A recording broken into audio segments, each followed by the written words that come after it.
अस्सलाम वालेकुम। यारो, मेरी बातों को समझते चले जाओ। ख्वाहिश मेरी ये है कि हम सब अच्छे इंसान कहलाएं, अपने मुल्क को, अपने प्यारे वतन को इतनी बुलंदी पे ले जाएं कि हमारे मुल्क से गुर्बत खत्म हो जाए। जब कभी सड़क पे चलते हुए गुर्बत को देखता हूं ना, तो आंखें भीग जाती हैं। जब किसी को नंगे पैर चलते देखता हूं तो पलकें टप टप टप टपकने लगती हैं। जब किसी के रोने की आवाज मेरे कानों को छूती है तो मेरे दिल की धड़कन इतनी तेज होती है, फिर मैं चीखता हूं, खुदारा, कब मेरे वतन से गुर्बत खत्म होगी, कब मेरे वतन में सुकून आएगा। आप, मैं, हम सब मिलकर अगर चाहें, कोशिश करें तो हम अपने वतन की आंखों के आंसू को पहुंच सकते हैं। मेरे चैनल को सब्सक्राइब कीजिए, डॉक्टर जलील असलम ऑफिशियल, और मैं हर रोज एक नए कंटेंट के साथ आपके दरवाजे पे बेल करता हूं।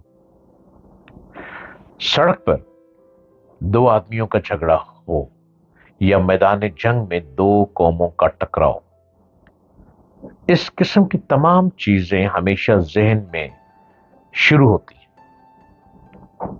कुछ आदमियों के जहन में गुस्सा, इश्ताल, इंतकाम और नफरत के ख्यालात पैदा होते हैं। यही ख्यालात भड़क कर जब अमली सूरत अख्तियार करते हैं तो उसी का नाम झगड़ा या जंग है। इसलिए अगर जहन की सतह पर अमन कायम किया जा सके तो अमल की सतह पर भी अमन कायम हो जाएगा। आदमी के जहन में मनफी ख्यालात हमेशा रद्द अमल के तौर पर पैदा होते हैं। किसी आदमी ने सख्त बात कह दी तो आपको गुस्सा आ गया, किसी से नाखुशगवार तजुर्बा हुआ तो आप गुस्से में मुश्तल हो गए, आप तैश में आ गए। किसी ने आपके वक़ार को मजरूह किया तो आपके अंदर इंतकाम की आग भड़क उठी। यही सब चीजें जो इब्तदा में जहन के अंदर पैदा होती हैं, वही बाहर आकर जंग और फसाद बर्पा करने का सबब बनती हैं। ऐसी हालत में इनफरादी लड़ाई और कौमी जंग दोनों को रोकने का वाहिद मौसर तरीका यह है कि लोगों के जहनों की तरबियत की जाए। तालीम और तरबियत, एक होती है तालीम, वो आप किताबी तालीम दे रहे हैं, आप रटे रट्टे लगवा रहे हैं, आप सिलेबस के मुताबिक रट्टे लगवाई चले जा रहे हैं।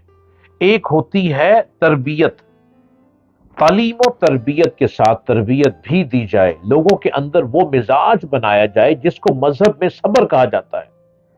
ये मकसद इस तरह हासिल होगा जबकि लोगों की मनफी सोच को खत्म किया जाएगा और उनके अंदर मुस्बत सोच पैदा की जाए।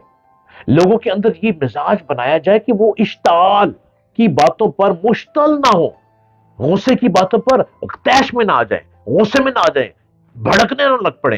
कोई आपको भड़का दे तो भड़कने की बातों पर गुस्से में ना आए। नाखुशगवार चीजों में उलझने की बजाय उनसे मोहब्बत से अर्ज करें, वो नफरत के जवाब में मोहब्बत करना सीखें। वो ठंडी सोच के तहत फैसला करें, ना कि जज्बाती उबाल के तहत। जहन की इस्तलाह अमल की इस्तलाह है, और जहन की तामीर जिंदगी की तामीर। अब ये सब कुछ कहां से आएगा? तालीम और तरबियत से। जितनी अच्छी तालीम दी जाएगी, जितनी अच्छी तरबियत की जाएगी, जितना अच्छा अकल दी जाएगी, उतनी अच्छी तालीम और तरबियत होगी।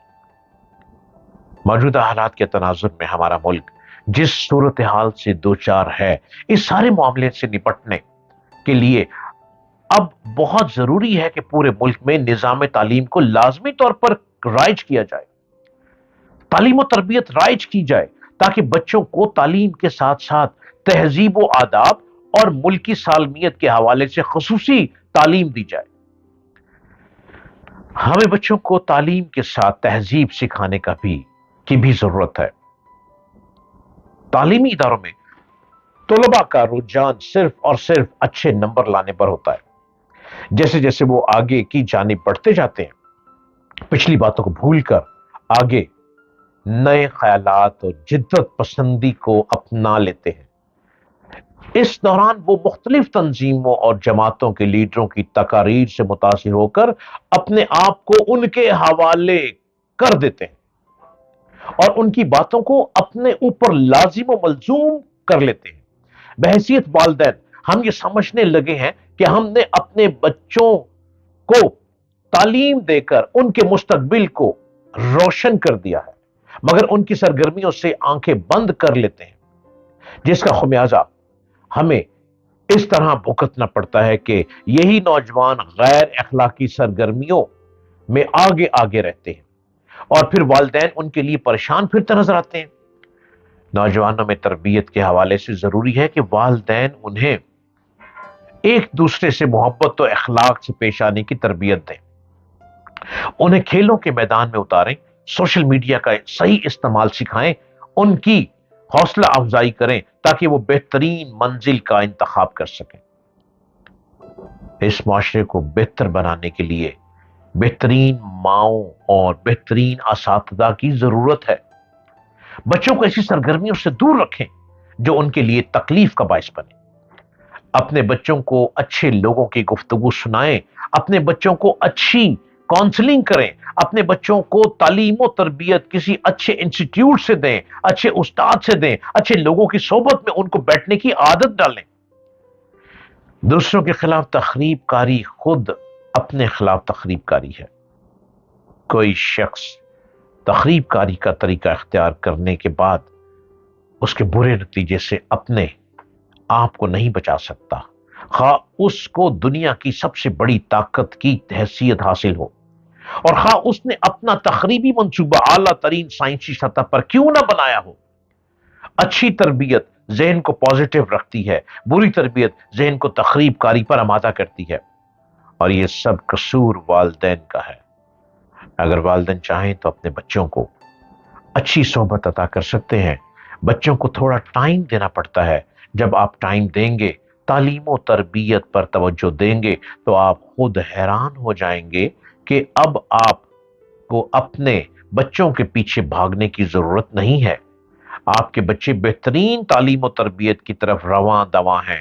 قوم کی رہنمائی بلا شبہ تمام قوموں سے زیادہ مشکل کام ہے، اور یہ مشکل کام یا تو قوم کا رہنما کر سکتا ہے یا قوم کے ماں باپ کر سکتے ہیں۔ قوم کا رہنما بننے کے لیے آدمی کو اپنے نفس کو مارنا پڑتا ہے۔